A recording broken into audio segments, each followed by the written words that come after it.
घर में जलता हुआ दीपक यदि ये 3 संकेत देता है तो टालना नहीं चाहिए। दोस्तों, पूजा घर में जलता हुआ दीपक घर में कुछ अच्छा या बुरा होने का संकेत देता रहता है। आइए जानते हैं दोस्तों, माना जाता है कि जब आप अपने घर में भगवान के समक्ष दीपक प्रज्वलित करते हैं, तो दीपक कुछ अलग-अलग प्रकार से दिखाई देता है और वो अलग-अलग प्रकार उसके अलग-अलग संकेत होते हैं, जो वो एक तरह से संकेत देता है। उन संकेतों के जरिए घर के लोगों को कुछ समझ में आना चाहिए। अगर वो जानते हैं तो जो लोग नहीं जानते हैं वो समझ ही नहीं पाते कि वो दीपक क्या कहना चाहता है। पहला है, यदि आपके पूजा घर में जलता हुआ दीपक अचानक से बड़े आकार का दिखाई देने लगता है, मतलब उसकी लौ बड़ी हो जाती है, तो ये बहुत शुभ संकेत माना जाता है। दीपक का इस प्रकार से दिखाई देना घर में कुछ अच्छा होने को दर्शाता है तथा घर के लोगों को कुछ अच्छी खबर मिल सकती है। दीपक की लौ अचानक से बड़ी हो जाती है तो ये शुभ संकेत माना जाता है। और दूसरा है कि जब भी पूजा घर में जलता हुआ दीपक बिना किसी हवा के द्वारा अचानक ही बुझ जाता है, मतलब हवा भी नहीं चल रही है और ये अचानक ही बुझ जाता है, तो ये संकेत अच्छा नहीं होता है। ये संकेत घर में धन हानि को दर्शाता है।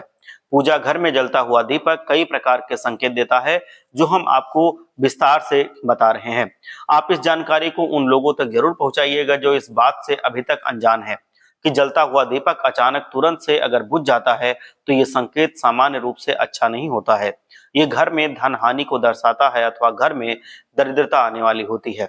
तीसरा संकेत ये है कि घर में जो भी पूजा घर होता है, यदि उसमें आपने दीपक जलाया है और दीपक की लौ फूल की आकृति में परिवर्तित हो जाती है, जैसे फूल होता है वैसे दिखने लगती है, तो ये बहुत ही ज्यादा शुभ संकेत माना जाता है। दीपक की लौ यदि फूल की आकृति की बनती है तो ये बहुत अच्छा संकेत माना गया है। ये संकेत घर के लोगों की तरक्की होने को दर्शाता है अथवा ईश्वर की कृपा का संकेत माना जाता है। ये संकेत मिलना बहुत अच्छा माना गया है।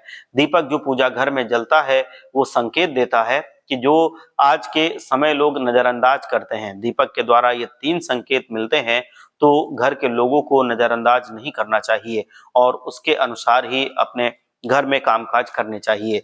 दीपक प्रतिदिन घर में जलाना भी जरूर चाहिए। खासकर पूजा घर में घी का दीपक जरूर जलाना चाहिए। पूजा घर में तेल का दीपक नहीं जलाया जाता है। पूजा घर में घी का ही दीपक जलाना बहुत शुभ माना जाता है। और शाम के समय जो आपकी चौखट होती है वहां पर भी घी का दीपक जरूर जलाना चाहिए। ये भी बहुत शुभ होता है, क्योंकि लक्ष्मी माता आपके घर के गेट से ही, जो मुख्य द्वार होता है वहां से ही आपके घर में प्रवेश करती हैं। तो इसी वजह से शाम के समय उनका दीपक से स्वागत किया जाता है कि लक्ष्मी माता आपके घर में आए और आपके घर में विराजमान रहें, आप सबको धन धान्य का आशीर्वाद दें, जिससे आपका घर हमेशा फले फूले। हर हर महादेव, जय लक्ष्मी माता।